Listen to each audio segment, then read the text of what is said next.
नमस्कार. झुंजार SC 37 news Osmanabad या YouTube चॅनलमध्ये व ब्लॉगमध्ये आपलं सर्वांचं स्वागत आहे. मी आप्पासाहेब शिरसाटे, झुंजार SC 37 न्यूज उस्मानाबाद या यूट्यूब चॅनलचा मुख्य संपादक आपणास देत आहे. दिनांक 13 मे 2026च्या धाराशिव, उस्मानाबाद व परिसरातील 10 ठळक घडामोडी. जिल्ह्यात उष्णतेची लहर आणि पाण्याच्या घोटासाठी वणवण भटकत सुरू असताना मिनी मंत्रालय धाराशिवच्या जिल्हा परिषदेच्या सर्वसाधारण सभेमध्ये गंभीर विषय चर्चेसाठी असताना गुलाबजामुन आणि चमचमीत जेवणाचा स्वाद घेत झाली जेवणावर चवदार चर्चा. उद्या दिनांक 14 मे रोजी 20 वर्षापूर्वी झालेल्या पवनराजे व त्यांचा ड्रायव्हर समद काजी यांच्या हत्या प्रकरणाची होत आहे सुनावणी व या प्रकरणी 9 संशयित आरोपींना कोर्टात हजर राहण्याचेही आहेत सक्त आदेश.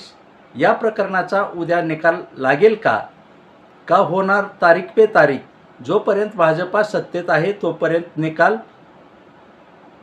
आहे ठप्प, अशा आहेत चर्चा शहरामध्ये सुरू. धाराशिव उस्मानाबादसह संबंध पुढील 3 दिवस राज्यामध्ये 3 दिवस अवकाळी पावसाची शक्यता. पंजाबराव डक यांनी वर्तवला अंदाज.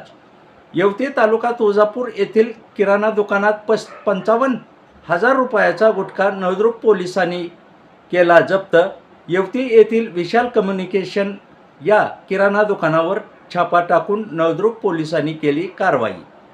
धाराशिव उस्मानाबाद तालुक्यातील काजळा येथे कळंब आणि अपसिंगा येथील 7 जणांनी 59 वर्षीय महिलेला केली मारहाण.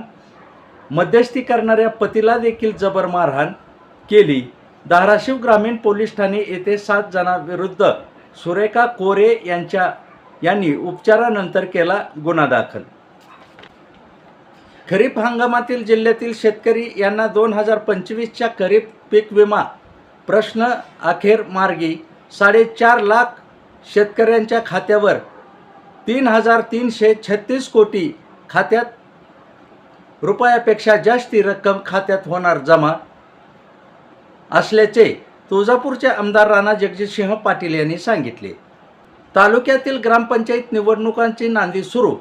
110 ग्रामपंचायतचे सरपंच पदाचे आरक्षण सोडत दिनांक 18 मे रोजी होणार. प्रतिनिधी व कार्यकर्ते यांनी उपस्थित राहण्याचे केले तहसीलदार डॉक्टर मृणाल जाधव यांनी आवाहन. भूम शहरवासियांनी शहरातील कचरा उचलण्याचे बंद असलेले काम ठेकेदाराने पुन्हा सुरू केल्यामुळे केले समाधान व्यक्त. धाराशिव जिल्ह्यातील राशनधारकांना खुशखबर. 84,000 लिटर रॉकेल झाले मंजूर. पहिला टँकर जिल्हाधिकारी कार्यालय येथे दाखल. पुरवठा झाला सुरू.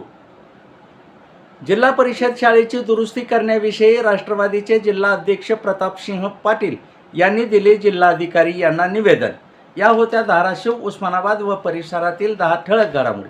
अशाच घडामोडी पाहण्यासाठी झुंजार SC 37 न्यूज लाईक करा, शेअर करा, सबस्क्राईब करा, तसेच बेल आयकॉन दाबायला विसरू नका. धन्यवाद. पाहत रहा झुंजार SC 37 news Osmanabad YouTube channel.